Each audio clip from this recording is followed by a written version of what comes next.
Hey everybody, welcome back to the Speedy Comics podcast. This is episode 2 and we're here to talk about Mortal Kombat, the movie. We watched it in the premiere. We have a lot to say. Dude, we have a lot to say. And do you know what? I've never done a review before, so I don't know how well I'm going to do with these spoilers, bro. So you're going to have to just hold me back. Yes, this is a non-spoiler review. The movie just came out, well, the day of recording this episode, it came out today.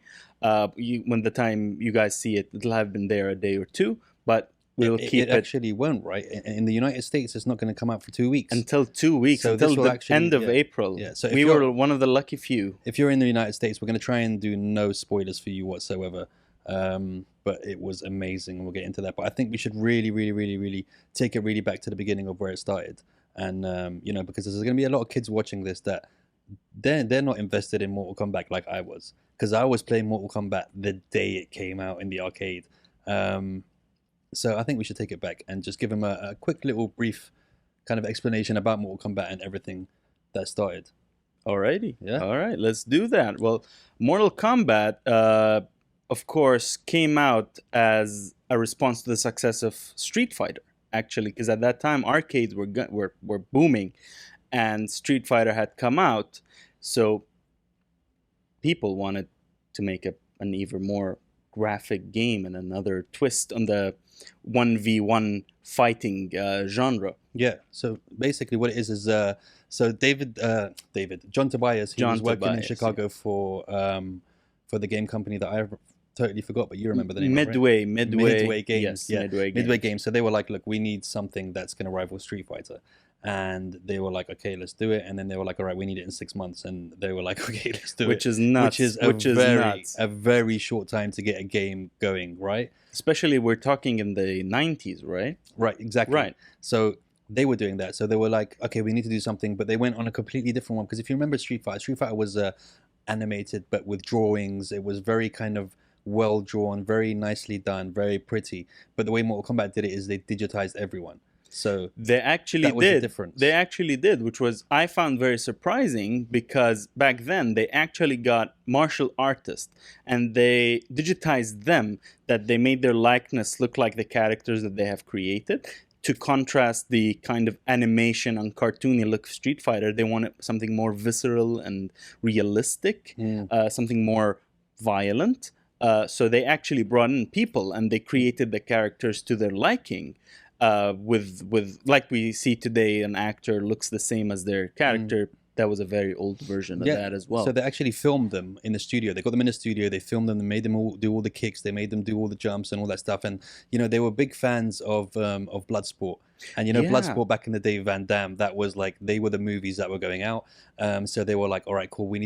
Let's try and get Van Damme into this. So a lot of people don't know that one of the characters, which we'll get into later, was basically modeled around Van Damme. They asked Van Damme to come into the movie and he was like, I do not want to be in your movie. Then they were like, okay, cool. So they created Johnny Cage. And all of Johnny Cage's moves are based on Van Damme's moves from Bloodsport. Even his fatality when he does the splits and punches him in the ball. That's when he punches Bolo Young in the balls.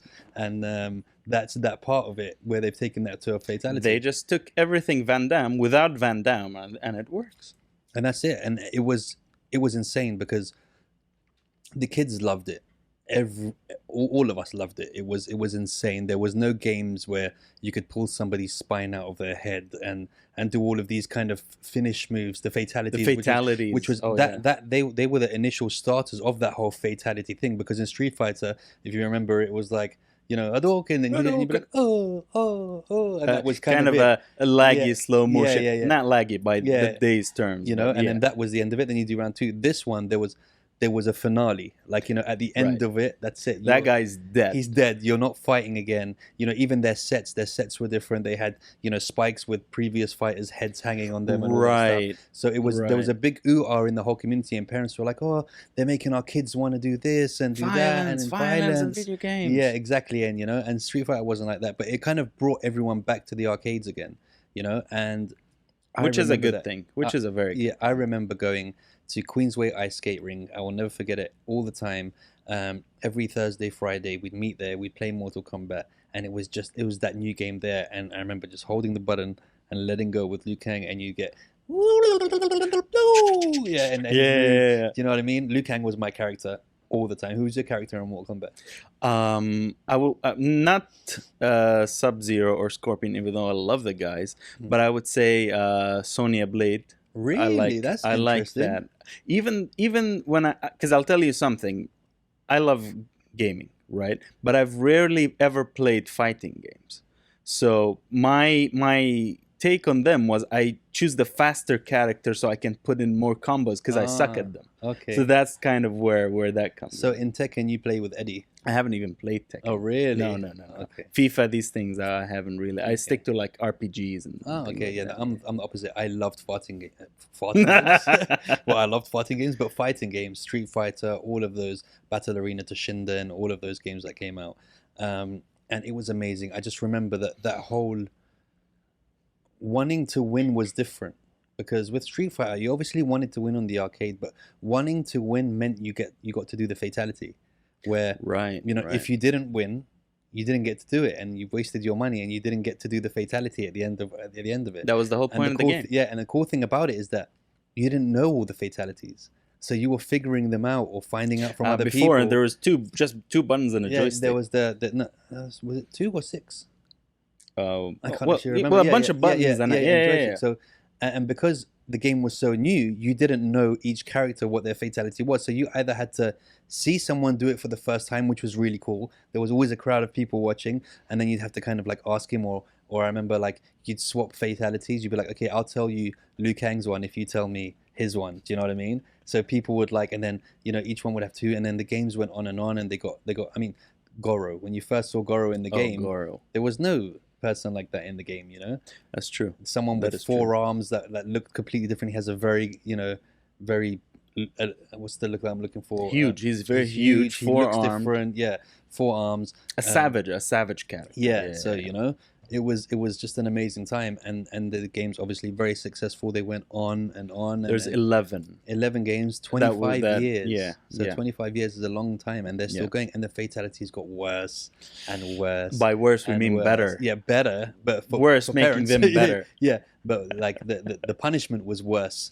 For the character on the other side of them. Yes. And look, one thing that you have to realize is that Sub-Zero and Scorpion were practicing social distance and masks from a long time. True. So they have been behind this cause, all the time and dealing with it. Shit, I like you. Exactly.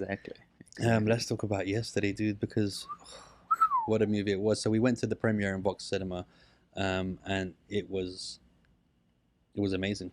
It was amazing. What were your views on it? I'll tell you something, and again, no spoilers. The characters, they get justice. They give them enough screen time, and they give them enough cool stuff to do that no character is wasted.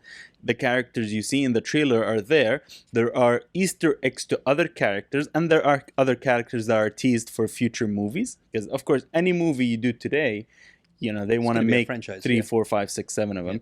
And which is, we don't mind. I mean, Mortal Kombat, the game is 11, so you could there's enough story and enough characters. And that's what I love also about Mortal Kombat, is that the characters are not just, bags of meat and bone that they just fight, but they're actually characters. They have backstory, which is, maybe defined by Sub-Zero and Scorpion's rivalry, which is amazing in this film as well. And of course, the film has fatalities. It does have. There's a lot of fatalities. It is R-rated. We're not going to spoilers. One thing I was a bit apprehensive about is sometimes when they make these movies like Street Fighter, like I mean, Van Damme as Guile, which didn't really work for me. You're like, oh, are these going to be cheesy, never heard of before actors that are in it? Because obviously martial artists, unless they're a Van Damme, unless they're a Bruce Lee, unless they're a Michael J. White, who have been in a lot of other movies, they very rarely get any screen time other than a movie like this. True. So it might be the first time you ever see them. It'll take you a while to get used to them. But I think they did pretty well with the characters. They did. One thing I'm going to say, and I never thought I'd say this out loud, my favorite character was Kano. Kano, I oh think my god. I think he got a lot in store with Kano, and I think he made the movie, which is very weird to say, right? That is because when you think Mortal Kombat, you think Sub-Zero, Scorpion, Johnny Cage, Liu Sonya Kang, Blade. Raiden. There's and then the games also, not just the Yeah. Raiden or Liu Kang, Kung Lao. Yeah. But Kano was funny. Kano, he made the whole thing for He me. was For me, funny as for hell. me, he made the whole thing. We cannot get into it. It's really hard actually doing this thing without wanting to tell you guys so much stuff. I was really impressed with how they did it. Exactly, and something about how they did it is that it's very self-referential to the games, but not in a cheesy way. Like you get a lot of the same things you see in the game, even though you wouldn't think that they would fit, but they actually do in this movie, which I loved. Which I loved. Did you feel it was rushed at all? I did not feel it was rushed. No, because this is a first movie, a part of a franchise that they are clearly building. So they set the stage to what comes next. And I think that was enough in terms of establishing the characters, the rivalries between them, the friendships between them, and where each one of them is going. Yeah, I'm really interested to see where it goes next. I felt like I did leave feeling like I wanted more. Right. Which is a good thing in a movie. Which is a good thing. I felt like, I mean, look, they did enough, for sure. But somebody as childish as me, again, who has no patience, I would have loved to have watched those fight scenes and those fatalities and maybe seen another 100 more inside. Granted. Because they were very cool. They were done very well. And there's a certain nostalgia when you see a fatality that was from one of the first games or from the game, which there is. Yes. Yeah, so it was very cool. I think all the characters were done well. They were played well.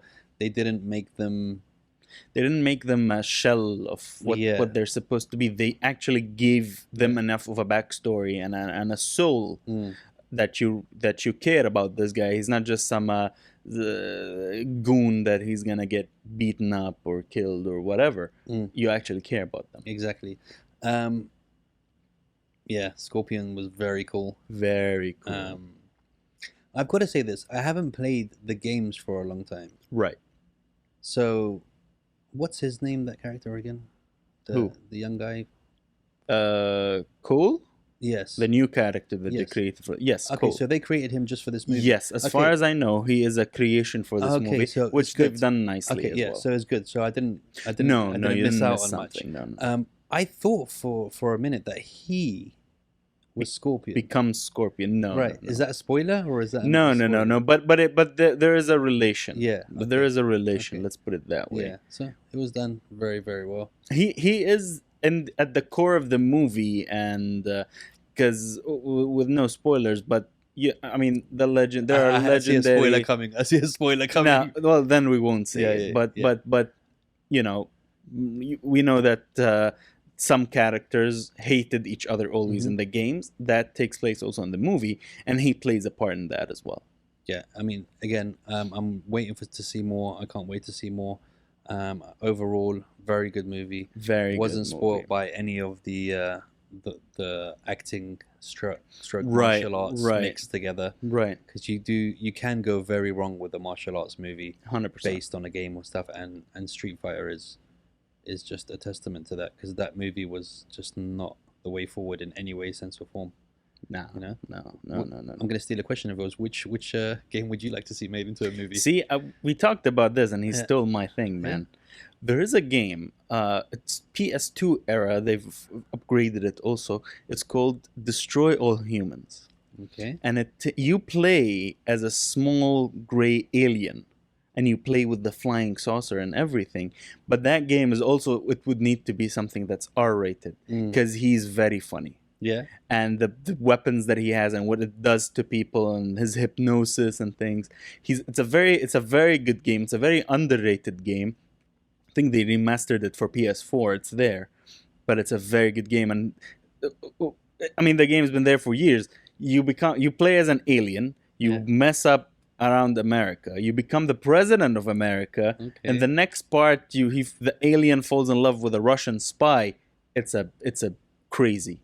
it's nuts. Very It's interesting. nuts. Let's see if we can make it happen, dude. I mean, I'll do it if I have to. Yeah. It needs to. Let's do it. Crypto. Create our own little aliens and just get them running around and film them. 100%.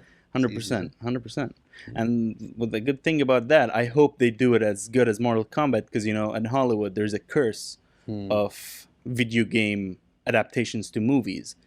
There's Mario Brothers and Mario Brothers again. That was, see, it's really weird because if watched by a 7-year-old, Mario Brothers is a very good film. Exactly, but to someone who knows what Mario you know, is, like watched by me at 7 years old, I probably would have thought it's cool. You got the Goombas, you got the yes. But then seeing it as an adult who grew up playing those games, it Cringe. doesn't. Yeah, very cringe. Is there any other games that you can think of that were made into movies that work? There is that worked. Yeah.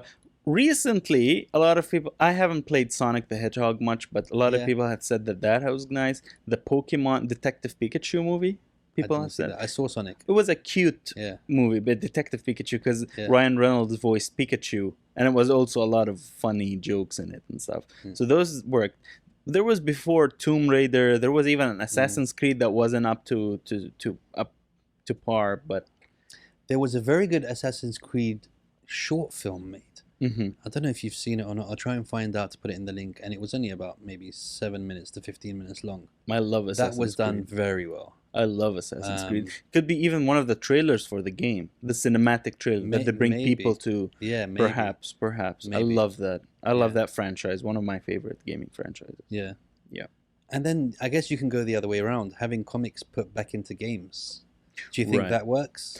That happened in. Unfortunately, the game commercially wasn't very successful. The Avengers game that they made recently, it was fun to play initially, but you play as Kamala Khan, Ms. Marvel, initially, and she looks up to these heroes and the Avengers. And inside the game, you collect the first issues of each appearance of the characters, and the comics are there in the game that you can see them. And then there's Captain America, and then there's Thor, and there's the comics are there. So that's cool. And I think that's even happened in the old PS1 Spider-Man games. There was a comic section that they give you the background of the character. Spider-Man worked. Spider-Man on the PlayStation. I think it was PlayStation 3 or 4. So that was a decent game. So that was the best seller of PS of all time. The time it came out, I think, or best selling PS4 game or something. Spider-Man for sure. Yeah, for sure. 100%. Boom, guys. This has been our review for. I'm not going to say it because I want to try and get the sound screaming loud in the background. Mortal Kombat! I wonder if we can use that. We'll try and use it. We'll do that one day. We'll do that one day. Thanks for watching. Don't forget to like and subscribe. Bye.